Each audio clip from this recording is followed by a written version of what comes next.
And people rolling in. Hi, everybody. Welcome to today's webinar. I'm Megan Raymond. I'm the Senior Director of Membership and Programs here at WCET.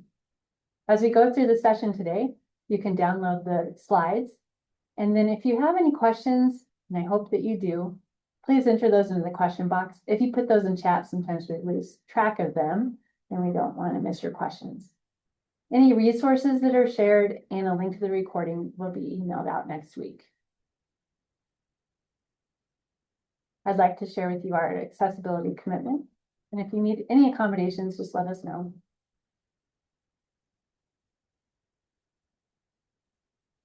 And today's webinar is Accessibility in Action, Lessons Learned from the 1EdTech and WCET Workshop Series. And this was a very fun partnership with 1EdTech. I've always enjoyed collaborating with them, and this was an event that we both really felt committed to and passionate about, and it connected us with all sorts of experts and really interesting institutions that are doing incredible work. So I'm excited to highlight two of those with you today. So today's presenters are Brad Carpenter, Susan Hott, Kelly Herman, and John Zhu. So I'm going to go ahead and let them each do a brief introduction, and then I'll come back and run you through the agenda and overview. So Brad, let's start with you. Yeah, hello everyone. I'm Brad Carpenter. I'm at the University of Alabama at Birmingham. I'm a senior instructional designer with the School of Nursing, and we were excited to be a part of this workshop series and just come into a community where we could all learn and tackle this beast together. So I'm happy to share our process today. Thank you, Brad. Susan? Hi, everyone. I'm Susan Hott. I'm a Director of Program Management at 1EdTech Consortium. I had a great time helping to lead this program, and I'm excited to share our lessons learned. Kelly? Hi, good morning, everyone, or good afternoon if you are joining us from the East Coast. My name is Kelly Herman. I am the Vice President of Accessibility and Student Affairs for the University of Phoenix, and I work really closely with both WCET, but also with 1EdTech, and chair the Accessibility Product Steering Committee for 1EdTech. If that's something you're interested in, but certainly feel free to let Susan or I know, and we can get you connected. But I had the pleasure of serving as a mentor and a coach during this project, and I'm super excited, for Brad and Johnny to share what it is that they did, throughout, the projects and, how that, helped their institutions. So thanks for having me. Great. And Johnny? Hello, everybody. My name is Johnny Joe, and I'm an instructional designer with the University of Hawaii system, specifically within IT services and even more specifically within the UH Online Innovation Center team. So happy to be here and share a bit about some of the things that we did on our end through the Accessibility Workshop Series. And like Brad mentioned, it was a great experience being able to work collaboratively, especially with how big of a thing accessibility can be at universities and in other institutions as well. Wonderful, thank you. So our agenda today, we'll give a brief overview of the project, and then we'll talk about the DOJ timeline as well as ADA compliance. Then we'll jump into some of the lessons learned from the University of Alabama and University of Hawaii. And then we are going to leave about 15 to 20 minutes for your questions. So we look forward to seeing those come in, and then we will hold those until after the presentation. And then we will conclude at the top of the hour. So here is the list of the partners that collaborated on this project. So WCET and 1EdTech collaborated so that we could bring both of our memberships together for a very comprehensive workshop series aimed at equipping institutions with the tools and knowledge necessary to ensure their web-based content complies with WCAG 2.1 AA standards. And we all know that there was a lot of momentum and then things kind of stalled out. But we really thought that even though we were starting toward early 2026, we knew that any momentum is good momentum. So we wanted to get people started in the right direction. And then when there was a delay, which Kelly will talk to shortly, we knew that this work still needed to happen. And the timeline may be delayed, but this work is vital to the students. So we charged ahead and we had a range of virtual workshops. The participants had coaching. Kelly is one of those coaches. And they came up with a project and they worked collaboratively with their teams on these projects and then received the coaching. And we met together in June 2026 at 1EdTech's Learning Impact Conference in San Francisco, which was just lovely. And that's where they each got to share the outcomes of their good work. And it was so rewarding to be in the room and hear about their journeys. It really helped empower institutions to create an accessible digital environment for all users, aligning with the latest compliance requirements set forth by the DOJ. So we will advance on and Kelly can share where we're at with the legislation and if anything needs to change. Sounds good. Thank you, Megan. And so I'm going to give you my standard disclosure here. I am not an attorney, but I happen to play one on TV or on Zoom screens, only as it relates to ADA and Section 504. So anything that we share during this workshop, especially about any of your questions about the law and its requirements, you really should be making sure that you are talking with your institution's general counsel to make sure that you are in compliance, especially because multiple states have different laws as well. So from the federal perspective, anything that you had heard about the Title II regulations that were supposed to be implemented as of April of 2026, you can just fast forward that for a year. You have until April of 2027. So for Title II, which means if you're not sure, am I a Title II school or am I covered under Title III of the ADA? Title II covers state and local entities. So public institutions, community colleges would be covered under Title II. Any of you who are not state publicly funded at your institution, you would be covered under Title III of the ADA. But I still want you to pay attention to what it is that we're talking about, because what the Title II web accessibility regulations really did, in my opinion, is it codified for us what we've been talking about for years about best practice around accessibility of our digital tools and technology that we're using in the classrooms and that we're all using across all of our institutions. So if you're looking at the Title II rules, if you're the area that you serve, not your institution's population. This is something that, we want to make sure we're really clear on. If the catchment area that you serve for your institution is greater than 50,000 people, so if you are, I'm going to pick on the state of New York because that's where I'm from, and I used to work for SUNY. There are a lot more than 50,000 people in the state of New York. Therefore, SUNY is required to comply by April of 2027. For some of our smaller community colleges where, the county may have less than 50,000 people, you have an additional year to April of 2028. And again, this is something you want to check with your general counsel. The other component that is important to keep in mind is that for Section 504, we always kind of, think that we are, universal in how we refer to that.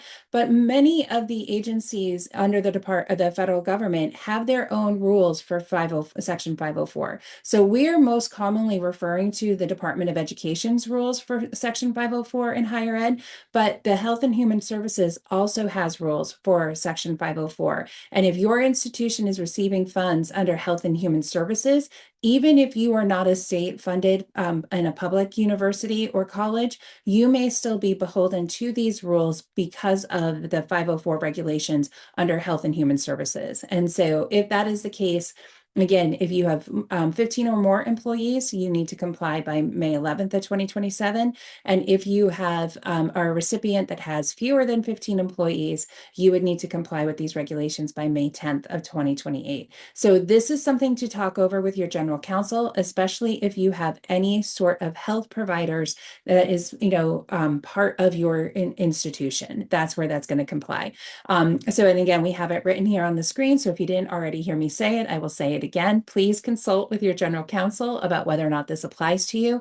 But I also want you to, keep in mind what I did say, that many of the aspects of what it is that was codified within these regulations are best practices that we have been talking about since the Kindle lawsuits were first introduced and, resolved back in 2009. We want you all to be thinking about these things. It is going to increase access for your institution and for the students and faculty that you serve. So a lot of the things that you're going to hear hear Brad and Johnny talk about here in a second when I stop talking are going to help you as well. So Megan, I think I covered everything there, but let me know if you wanted me to add anything else. That's great, Kelly. Thank you. Yep. Right, now we'll jump into the group presentations. We're going to kick off with Brad. All right. Thanks so much. And to give a little bit more background, like I said earlier in my introduction, we're at the University of Alabama at Birmingham, and specifically, I'm on a team of designers with the School of Nursing. And there's about 2,500 approximate students, uh, at the School of Nursing, and we've got about 250 plus faculty, including adjunct, that we are supporting. And like many teams that are similar to us, we were struggling to how can we, integrate and make accessibility part of the workflow for our faculty and staff, something that perhaps they only thought about whenever, they got that notice from the Office of Disability Support Services. So we wanted to make sure that we reached out to everyone, cast a wide net in terms of what guidance can we get to help ensure that we are best meeting the needs of our faculty and in enough time to implement this, and also how to make it sustainable.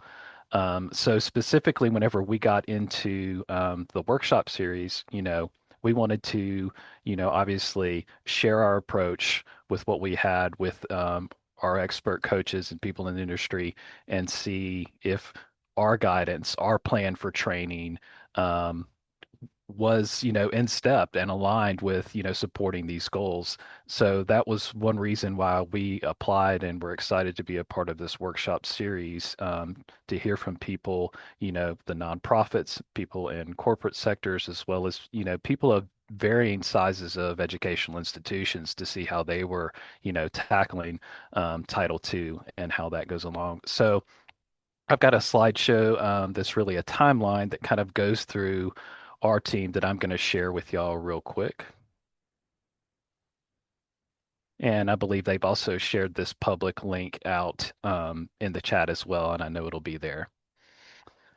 So we're kind of backing up a year. So April to 2025, I came on as a designer specifically with the School of Nursing that February of 2025, and that it certainly was one of my charges was how are we going to organize this best to support our faculty and really making accessibility as part of a workflow in their course design and in their implementation.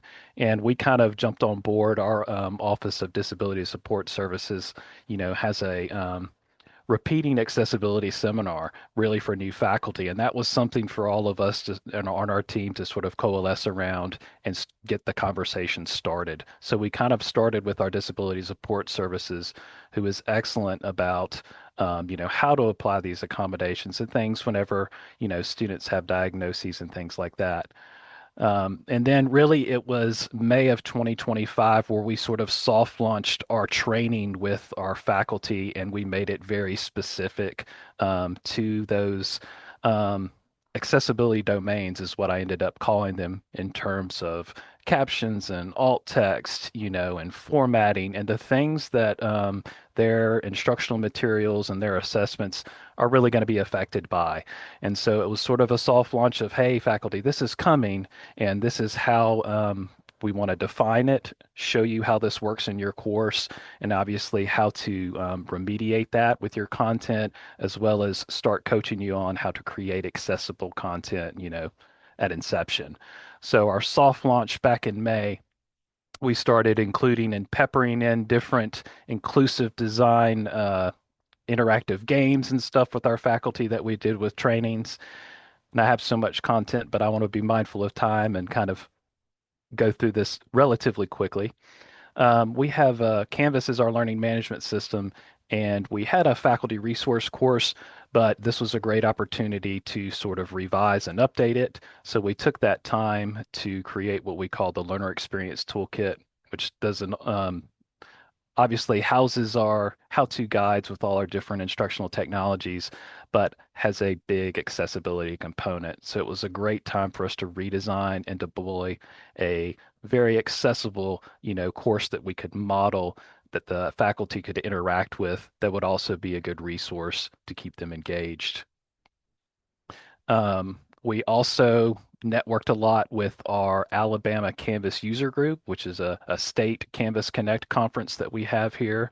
Um, I presented on our plan thus far that we were going for trying to emphasize accessibility in course design, and we had a great opportunity to network with the other state institutions and community colleges, as well as K-12 institutions within our state that use Canvas as their LMS.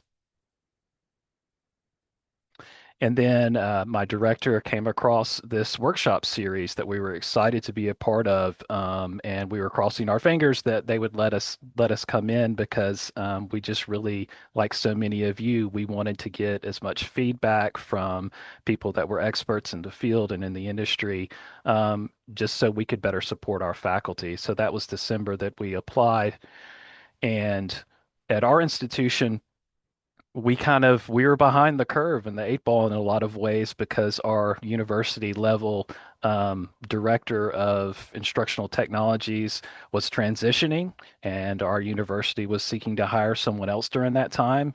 And so there were a lot of things that weren't set in stone, and our plan was kind of up in the air. And so we were having to take the initiative a lot as our office to, well, we need to take as many steps forward to prepare our faculty. So we did run into that hurdle where we didn't have necessarily that university leadership coming in as early as we would have wanted. So that was a kind of early roadblock that we had to contend with. Being accepted into the workshop series, and then, of course, being able to be a part of that. Our university really kicked it into gear probably January of 2026, later than a lot of us would have hoped.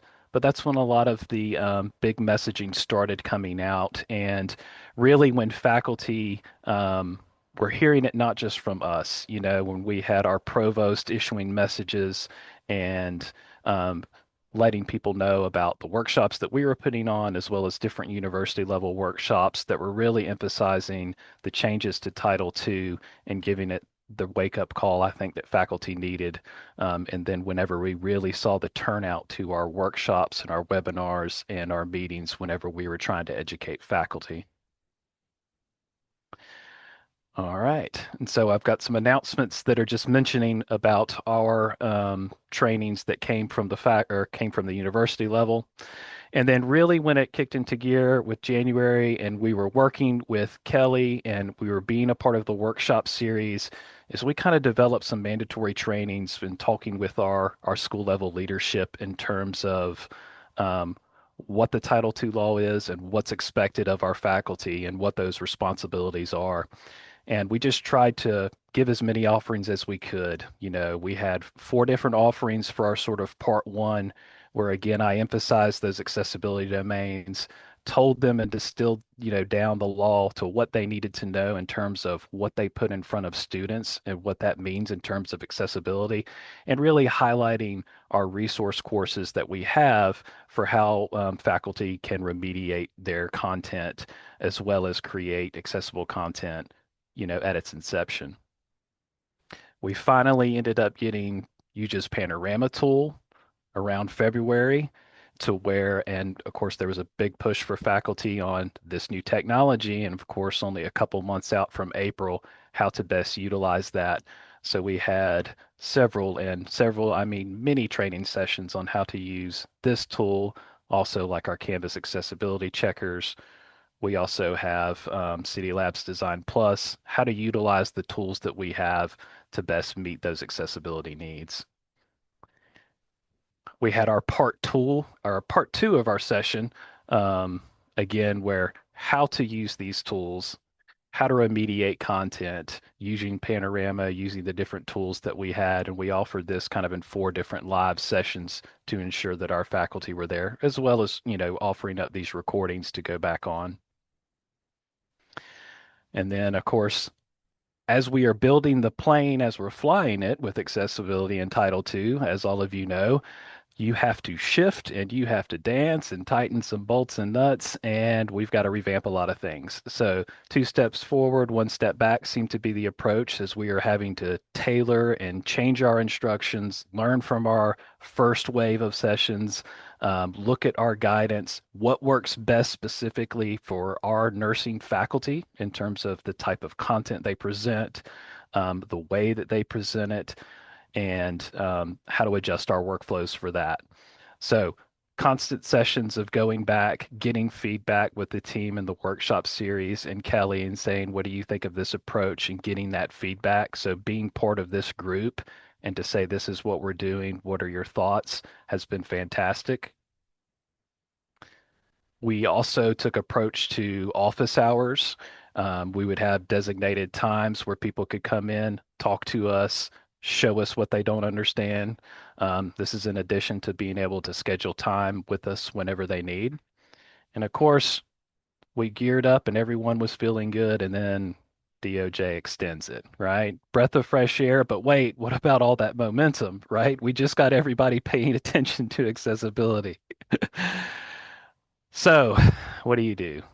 We've got to go talk to our leadership and talk to them about the fact that we don't want the momentum to go. We want to be able to offer continuous support, and we need to take advantage of this, this year-long extension that we have, and of course, our leadership was in agreement with that and is behind our plan. Um, we had the opportunity to bring in some outside guests, so we wanted to have others come in and speak again. So we had our directors of our disability support services speak. So we've got another voice in university leadership that can echo just how important accessibility is and beneficial.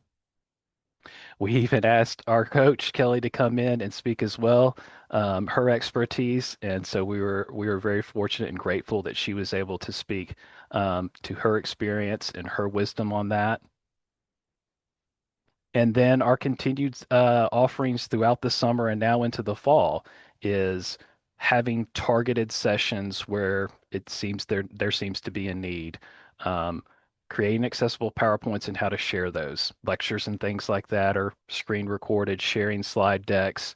And so creating multiple training sessions, multiple opportunities that are tailored specifically to a lot of the tools and resources that our faculty use. So, um, tailoring, our accessibility with universal design for learning, even though we have been coaching and teaching on that, it seems like for years, but again, emphasizing that approach as well to our faculty. So again, you kind of see different workshop series that we had on multiple times this summer, as well as into the future. All of our different learning technologies that we have, repeating those particular training sessions over and over again as we go through. And so that kind of brings us up now into August and as we are preparing for fall. And so we still have a plan of continuing multiple training sessions, constantly revising our resources that we have, and then just reaching out now to the community that we are now a part of as we go forward, as new challenges emerge and we try to best meet the needs of our faculty. Thank you. Thank you, Brad. So if anybody has questions, go ahead and put them into the Q&A, and then we'll get to them in the last 20 minutes or so. And we'll go on to Johnny. All right, everybody, next slide, please. So as part of what the University of Hawaii team did for the Accessibility Workshop Series, we actually created an interactive course titled Digital Accessibility in Lamaku. Next slide, please. So as a quick overview of the project, similar to Brad, in response to sort of the DOJ rule, in addition to meeting the needs of our faculty and individuals at our campus, we really developed this course with sort of that in mind, in sort of needing to support some of those needs and having sort of a system level offering that sort of guided our faculty through that process of how to create and remediate courses with accessibility in mind. Next slide. So like I mentioned, one of the things that we want to do is create that interactive professional development course within our LMS. So Brightspace, which we brand as Lamaku. So you'll see Lamaku listed throughout some of these slides, but it really was created with that focus of guiding faculty to identifying and remediating accessibility issues in their course. But we also want to create it to move that needle at our institution from a more reactive approach to addressing accessibility to a more proactive one. So through this process, we did some of that pre-planning, right, to determine what some of those specifics of the course would look like, what some of those resources that are already out there, both internally and externally, that we could leverage, as well as also leveraging and working collaboratively with the individuals in the Accessibility Workshop Series as well. So from there, also taking this opportunity to do some empathy with our stakeholders too. So, which is to say, meeting with stakeholders throughout our university system across our 10 campuses to really get a sense of what the lay of the land is and really to help use that to inform some of the decisions that we're making with the course as well. And then from there, finally developing some of that content. So working with a small group of instructional designers from various campuses who volunteered to support this opportunity to really design, develop, and also review what some of that content looks like. And then finally launching the course soon through the self-enrollment tool that we do have available within our LMS as well. Next slide, please. So speaking a bit more about what empathy with stakeholders mean in our case. Next slide, please.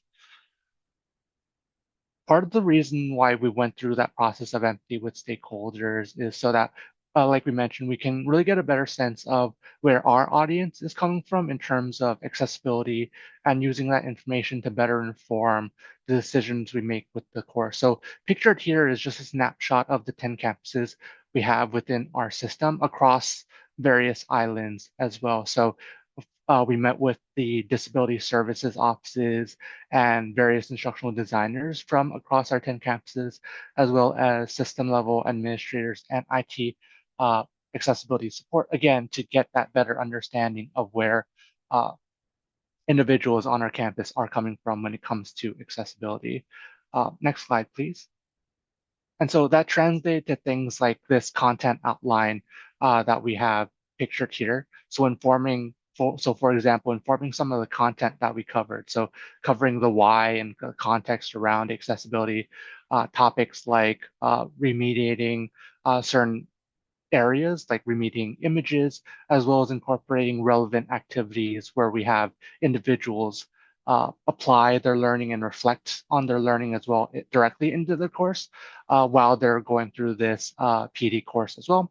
And also how to design with accessibility in mind from the start as well. So incorporating all of those things so that participants aren't only learning about this information, but also applying it as they're going along through the course as well. So sort of interactive in that type of component too. So pictured here is just this content outline document to really give everybody a sense of what some of that planning looked like as far as laying out the learning objectives, some of the high level topics that were covered or were planned to be covered as we were going through that planning process as well. Next slide, please. So from here, I just want to also show everybody what the course looks like. We talked a lot about it, but what does it actually look like uh, in the actual LMS itself? Next slide, please.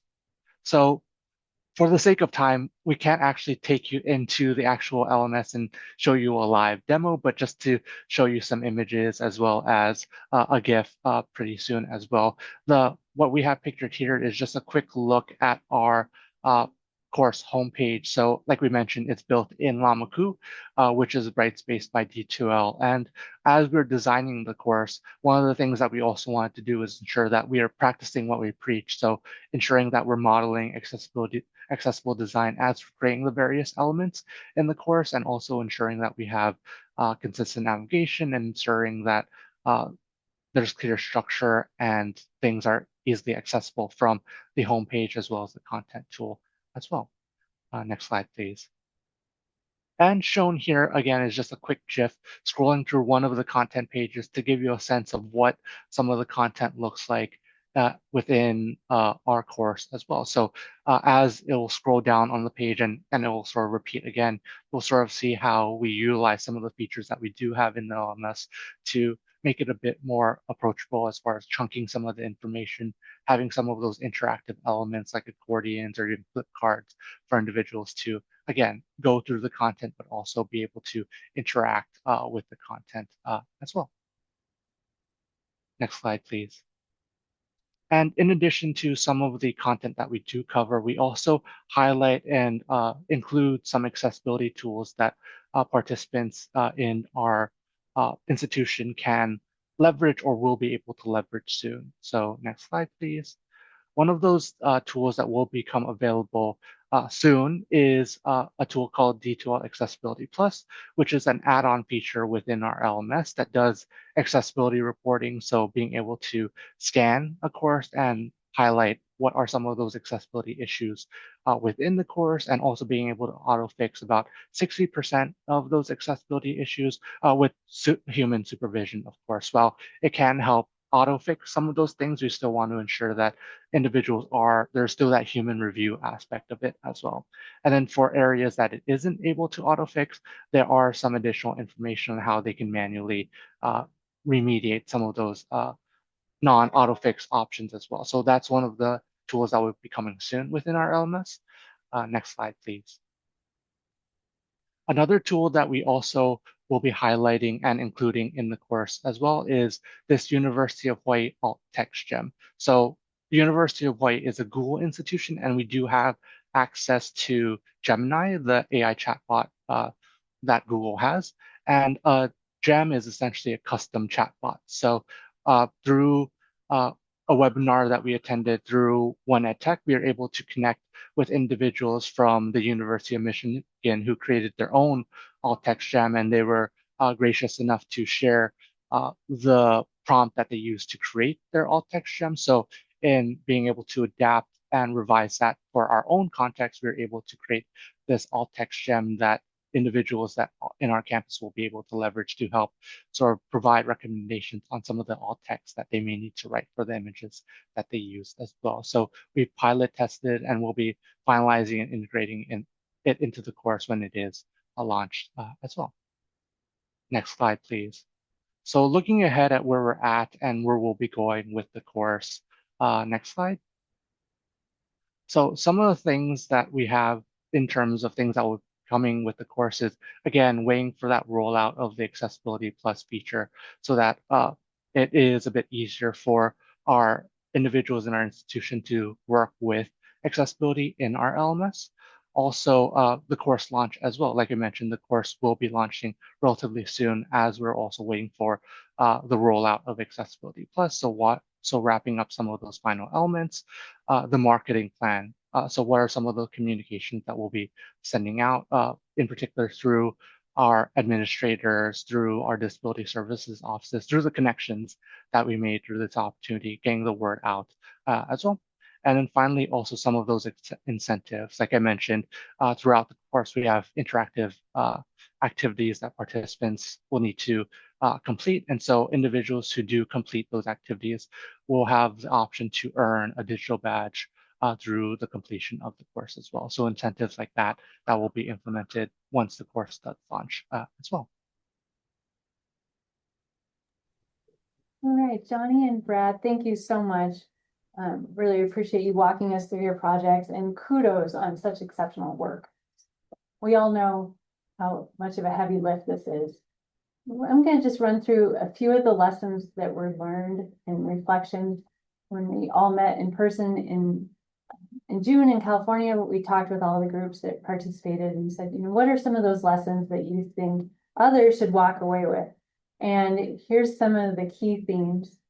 Don't be afraid to borrow or steal. So lots of great resources have been shared in the chat today. If you have other tips and tricks or resources you would like to share, please add them there, because we all know that we're on the same journey. So you don't need to start with a brand new map. You might as well use what's already been created. So identify gaps, you start in this feels so overwhelming. And what Kelly and I and Susan have said is you got to start somewhere, right? And figure out where there's gaps, figure out what you really need to try and bite off instead of eating the whole elephant at once. And networking, Brad and Johnny both talked about this. Like those relationships and getting buy-in, getting a few advocates to be on your side, champion the good work, elevate the stories of students. Get your network as vast as possible so that you can really leverage their expertise and knowledge and also get an army behind you.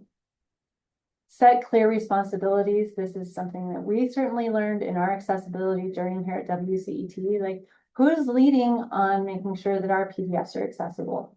It shouldn't be the same person that's also going into our YouTube channel and making sure that everything has captions. That's too much to ask. And we're very fortunate that we have a team. Many institutions only have one person, and that's a lot of hats that person has to wear.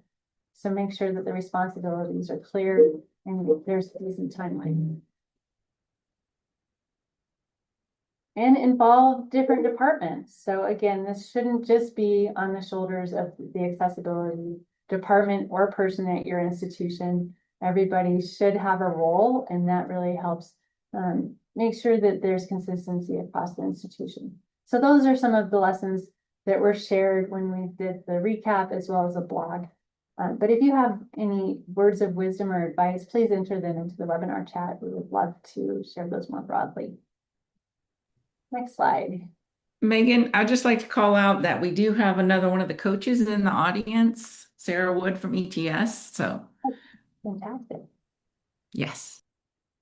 Yeah, Sarah was with us. If you have anything to share, Sarah, we'd love to hear anything you learned from your teams or in your work. Please share that in the chat. I'm going to go ahead and jump into audience questions, and we have time for more questions that are in here, I'm sure. So if you have additional questions come up, please don't hesitate to put those into the Q&A. It is hard for me to keep track of the Q&A and the chat. So if you have resources, etc., share those in the chat, questions in the Q&A. Okay, I'm going to start at the top from Erica.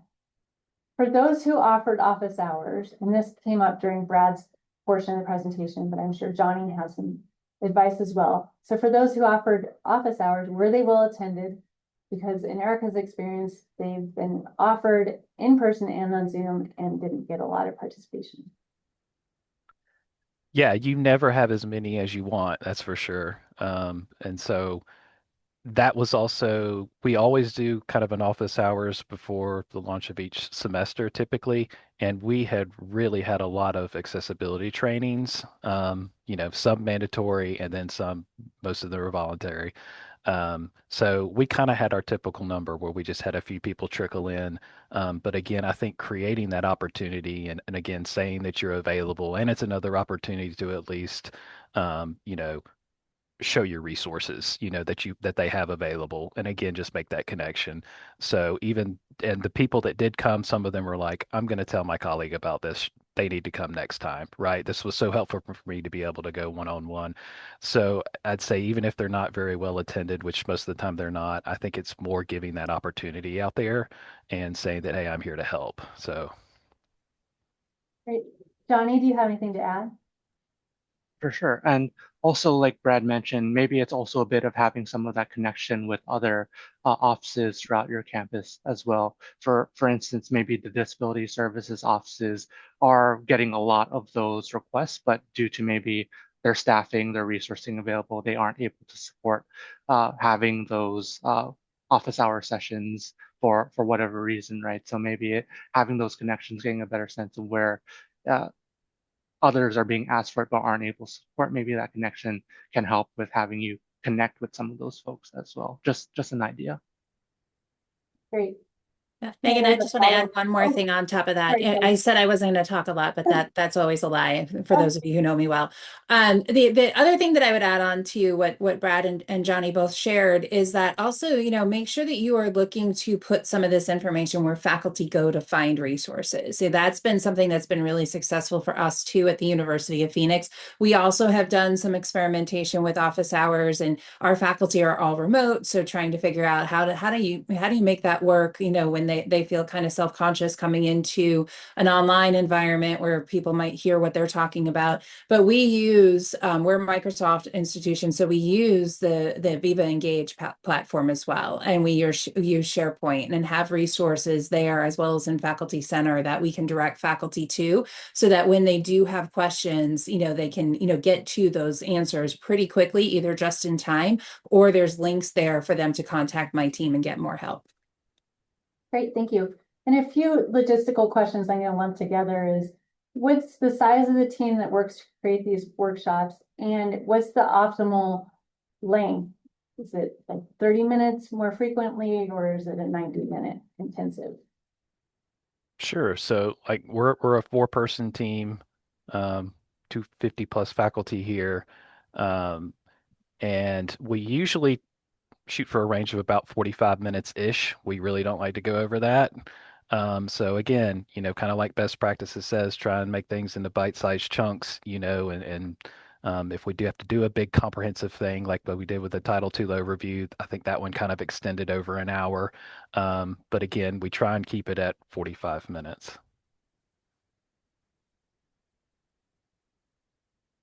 And I really think this is a great question, because many tools are kind of thrown out there, like my institution adopted this, but what are some of the tools, specifically a question to you, Brad, about WCET and how helpful it was in your compliance efforts? And I know that that's a popular tool. I've not used it, but if you have any guidance. Yeah, I know our university level learning technologies office, who really adopts all of these tools for us. They were looking at that, and they were looking at the City Labs Design Plus tool. I can't remember what it is off the top of my head, but a lot of them do the similar things. But back when we were before, and we didn't get Panorama, I think, until late January, early February. It was really late in the game. And even after that tool came into play, my recommended workflow for our faculty, since we are a Canvas school, is really starting out with those native Canvas checkers. And we have the Design Plus sidebar. I feel like their accessibility tool is the most intuitive. I love that it breaks it down by accessibility domains. So even with having the panorama-esque kind of that can evaluate everything within a course, I really liked using those specific tools because I felt they were more intuitive. And then using Panorama kind of as a finishing up, because it tended to check those attachments like PDFs and PowerPoints and things like that. But even then, it couldn't fix everything, and I think that's one key thing is, it might be able to identify things. And of course, there was a lot of overlap with all of these tools. And that was really all right, let's take 2 steps back and figure out what the best workflow is. It's going to take a multitude of tools, it seems like, to get it as comprehensive as possible. Um, but knowing what I know now, I don't feel like I would need something as comprehensive as Panorama. I could certainly do it with the native LMS checkers and using like the document creation checkers like that Microsoft has for PowerPoint and Word. Um, and again, it is definitely just jumping in and, just having to get dirty with it and figuring out how the tools work and how you can best bend them to your will. But it's definitely a journey. Thank you, Brad. We all know there's no silver bullet with this accessibility work. Johnny, were there any tools that you found particularly useful or got good feedback on? In general, one of the tools that we have been able to see a little bit on, not necessarily test out, was the accessibility tool within our LMS, so Brightspace. So like I mentioned, Accessibility Plus, being able to leverage some of that, because it does have a lot of information as far as, okay, what do I need to remediate? What is some of that process, and being able to do some of those things. Whereas outside of that, right, for an individual to audit, or what do I need to remediate, it takes a lot more focused effort in sort of scanning manually. Okay, these are those things, and sort of having the knowledge of knowing, okay, these are the things I need to address as well. Yeah. Thank you. And it has not come up in this conversation, but one of our big heavy lists has been going and making sure that all of our YouTube webcasts and recordings have audio descriptions and captions. So that's been a significant investment of time and resources for us. So that's something that hasn't come up here, but should be on your radar. Yeah.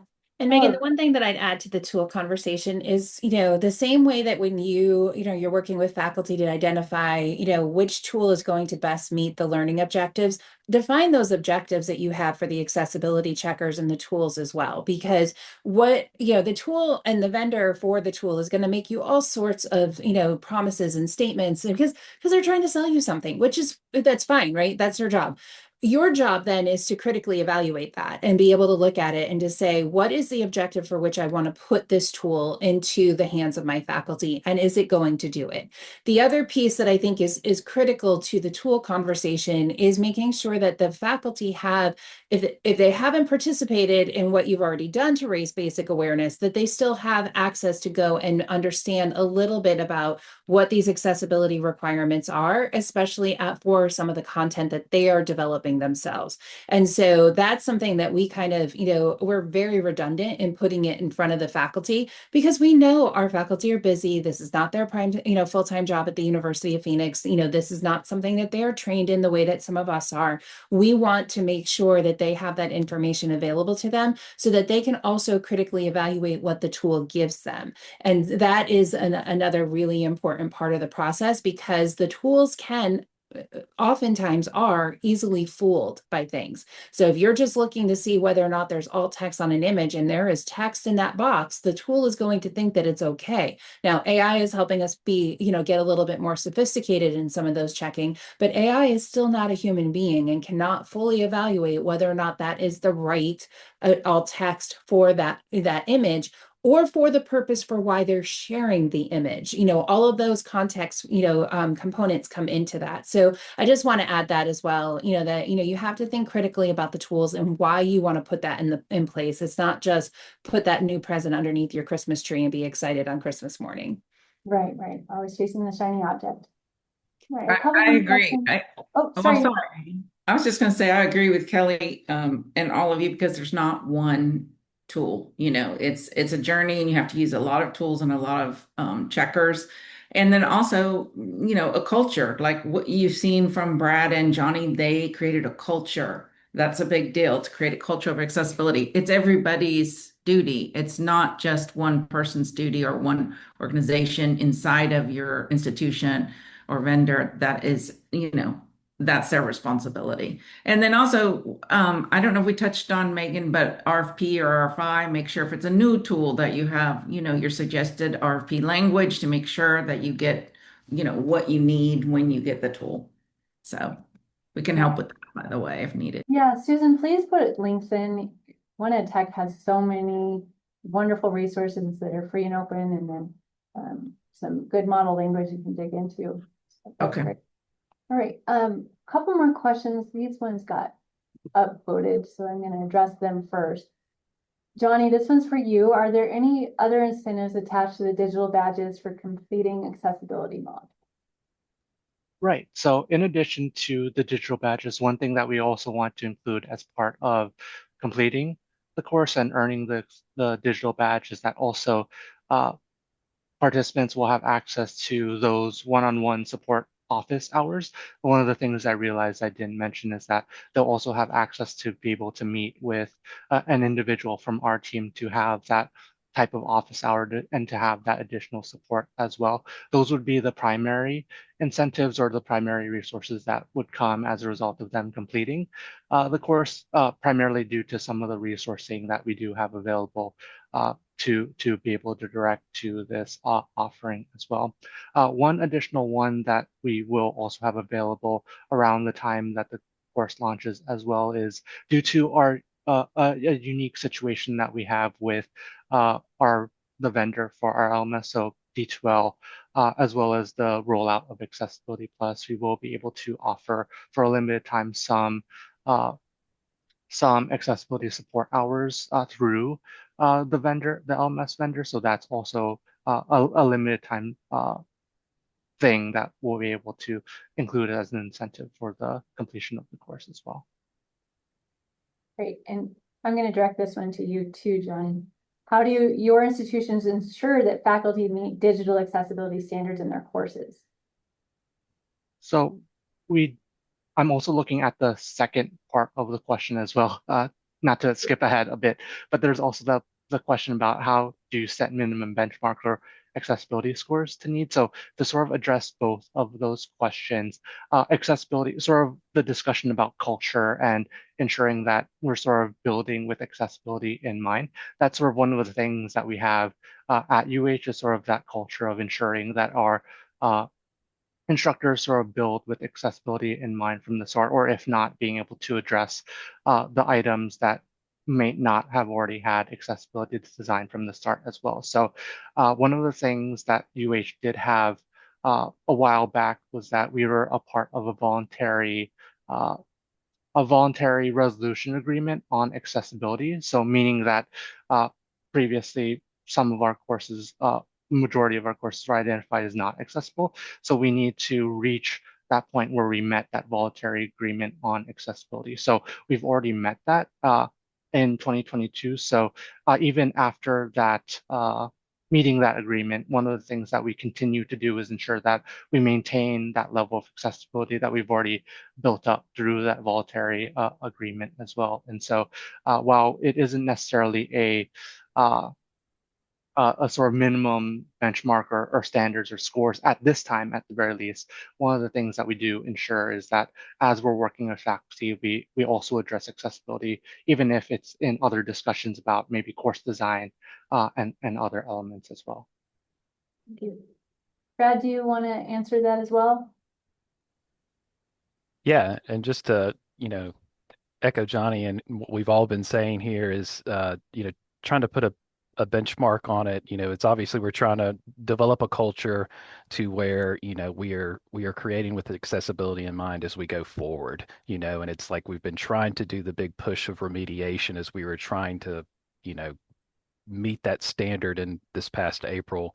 But now we've got some time to really go back, remediate those courses and that content that we want to use going forward. But how do you, as you're creating, your LMS pages and your assessments and anything that's digital that's going to go up on your course, how do you say, all right, I've created all of my questions, I've created my activities and instructions. Now I need to go through my accessibility workflow if you haven't paid attention to it yet. Um, and it's so strange because we've had this conversation, especially with our nursing faculty, that are like, no, just tell me a number and try to set that benchmark about like what's the standard. Panorama will give me a percentage, or my Canvas, accessibility checker will give me a number of how many issues I have. What's the number I can have and still be okay, or something like that. And obviously, that's the struggle with trying to quantify something that is qualitative, right? And accessibility, we're talking about course design and the quality of it, and it's ongoing. And nothing is ever going to be truly 100% accessible, as we've discussed. It is always continuous improvement. And so, we haven't put a number on anything, yet. And those conversations are still ongoing. And we've even started developing in some of our templates for our Canvas courses that, are going into faculty's courses, is saying something along the lines of, we are trying to design this course with accessibility in mind. And if you come across something, if you come across a barrier or something, please let us know. We want to fix this and we want to make sure that our content is accessible and they have the best experiences possible with our content. So sorry, I don't have a number. And I'm going to advocate that you shouldn't have a number. Yep. Excuse me. And I wish I had a nickel for every single time I have said the phrase that Susan put in the chat, which is that accessibility is a journey, not a destination. Because here's the reality of the technology work. If you have not been involved in, kind of the vendor conversations, most of your suppliers are working on a 2-week sprint, which means that they are doing work to the products you are purchasing on a continual and regular basis. Every time they do something, they have the opportunity to do two things. They can make it better, or guess what? They can make it worse. And so, that's why your voluntary product accessibility template, that once it's completed, is called an accessibility conformance report. It's only good for a particular moment in time. It gives you some guidance, it gives you some direction, but it's never going to fully answer the question that we all desperately want them to answer for us, which is it going to be accessible and I don't have to worry about this? The answer is probably it'll be pretty close. And you always have to worry about this. Sorry if anybody was looking for more reassurance than that. But here is the reassuring part. The reassuring part is that you always have that opportunity, because disability is also not a homogeneous experience. I can put two students in front of you where they have the exact same diagnosis, and both of those students are going to have drastically different, user experiences, interacting not only with, your campus environment, whether it's physical or digital, but all of the technology that you use. There's so many individual variations that come into play that it becomes really, really hard to accessibility proof your process. And you have to be careful too that you're not just relying on bold policy statements and expecting that everyone is going to conform with it. So as someone who has been through multiple, investigations, by the federal government, and across all three institutions where I have worked, these are the things that, that you do, that you try to complaint proof, right? And how you try to make it, as accessible as possible as you look at the tools that you're using, you look at the requirements that you're giving to your faculty. And I think I'm kind of answering to one of the other questions, Megan. Sorry that I'm kind of bleeding into that. But one of the things is, how do you get that buy-in? How do you, assign how much goes to each individual department? Well, accessibility is not just the responsibility of one department. Everyone is creating content. Everybody is using tools and resources, and everybody has responsibility for that process. So what does your policy say? And then what support do you provide for, actually implementing and executing on that policy so that everyone knows what they're expected to do? For us at the University of Phoenix, we focus on 5 things with our faculty. They have to have PDFs when they're sharing those with students. They have to be accessible. Their images have to have alt text. Their videos have to have captions and transcripts. Any audio they're sharing has to have a transcript. And I always, I've just remembered, any link that they share has to be a descriptive hyperlink, and it cannot be click here. I will not do my vow that I usually make people do, but do not use click here. That is not a descriptive hyperlink. It needs to be a keyword. So those are the things that we focus on because they're simple and folks can do them and they can feel some success with it. So there's a lot there. We could do a whole webinar on answering those questions. And, certainly anyone who wants to talk more about that, my information is in the slides. Feel free to contact me. Happy to, talk about this. But the key here is the tools are not going to protect you. How it is that you are supporting your institution and towards the goal of being an accessible institution, that is more what's going to protect you, and the relationships that you build on campus to actually meet those requirements and the ideals that you have and the commitments that you have. Those are the aspects that are going to protect you and that are going to allow you to fine-tune your approach to this. Thank you. We're going to go ahead and pull up the final slides, Kim, and Susan and Kelly and I will all be in Minneapolis together at the WCET annual meeting. So if you haven't made plans to be there, you should join us. It's a great opportunity to just ask your questions, not only about accessibility, but we have a lot of great sessions on change management, artificial intelligence, which somehow didn't really even come up much today, but seems to be the hot word, no matter what the topic of discussion is on the webcast. But join us. We'd love to hear what your journey is, some of your thorns in your sides, and some of your successes. Next slide, please. Okay, like I said before, we will dig through and share some of the resources that were shared in the chat. Thank you for being so generous. We love when the community comes together and says, I experimented with this. This is great. So we'll be sharing a link to the resources in the webinar next week. Our next event is What's Next for Digital Learning. This is one of our closer conversations for our members. And this is going to be a fun discussion with John Opper, who many of you might know from Florida, and my boss, Van Davis. Again, the WCET annual conference is coming up, but if you don't like Minneapolis in the fall, think about Greece and go to the 1EdTech Learning Impact Conference. Next slide. And then save the date, February 8th through 10th for the Learning Impact event in San Antonio, Texas. And this is their national event. It's a great conference. I encourage you to check it out. Yeah, and Megan, can I just give a shout out that we have the call for proposals for that last one open till the end of this month. And please submit a session. We will have some accessibility sessions there. You will probably see Kelly and Megan there. I'm inviting them. Great, thanks.